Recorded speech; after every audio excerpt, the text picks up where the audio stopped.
नमस्कार मित्रों, हमारे चैनल पर आपका स्वागत है। आज एक फिर छोटी सी आप बीती कहानी या स्टोरी कह लीजिए आपसे लेकर मैं आपके सामने आया हूँ।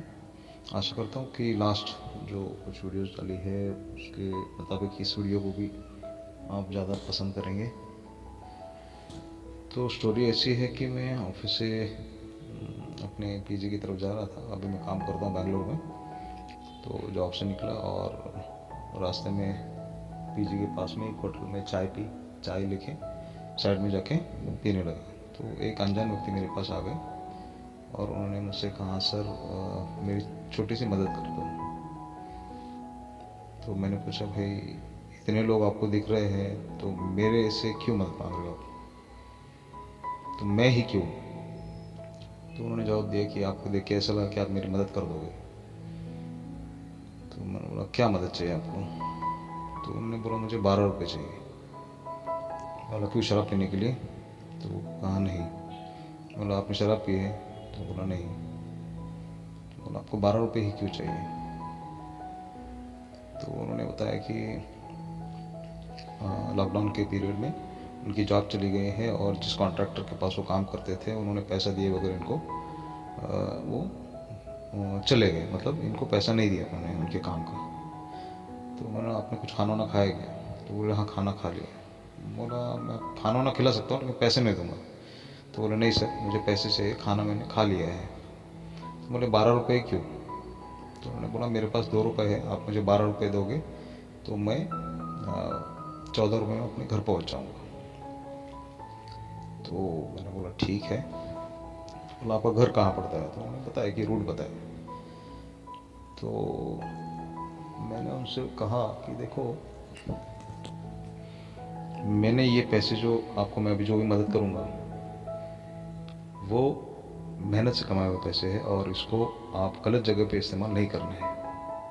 तो मैं बोला, नहीं सर, बिल्कुल नहीं, मैं इसको गलत जगह पे इस्तेमाल नहीं करूंगा, मेरे को घर जाने के लिए पैसा चाहिए। तो मैंने बोला, मैं देखो, मैं आपको 12 रुपये नहीं दूंगा, मैं आपको 7 रुपये दूंगा। तो उन्होंने कहा कि भाई ये तो इतने पैसों में तो मैं नहीं पहुंच पाऊंगा। तो मैंने बोला, देखो आपकी टिकट पड़ती है 12 रुपये, तो मैं आपको 7 रुपये दूंगा। मैं जिस लोकेशन पे रहता हूँ वहाँ से मेन बस का स्टैंड जो है वहाँ से 2 या 3 किलोमीटर की डिस्टेंस पे, जहाँ पे 5 रुपये का टिकट लगता है। तो मैंने बोला, देखो यहाँ से आप बस डिपो है वहाँ तक पैदल चले जाना, आपके 5 रुपये बच जाएंगे।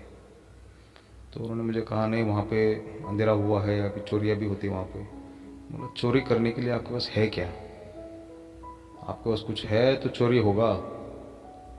तो थोड़ा सा चकरा गया। तो मैंने बोला, देखो मैं आपको चाहता तो 50 रुपये भी दे सकता हूँ, लेकिन पैसों की कीमत क्या है इसकी आपको समझ होनी चाहिए। अगर मैं आपको अभी 50 रुपये की मदद कर दूँ तो ये आपको आदत बन जाएगी।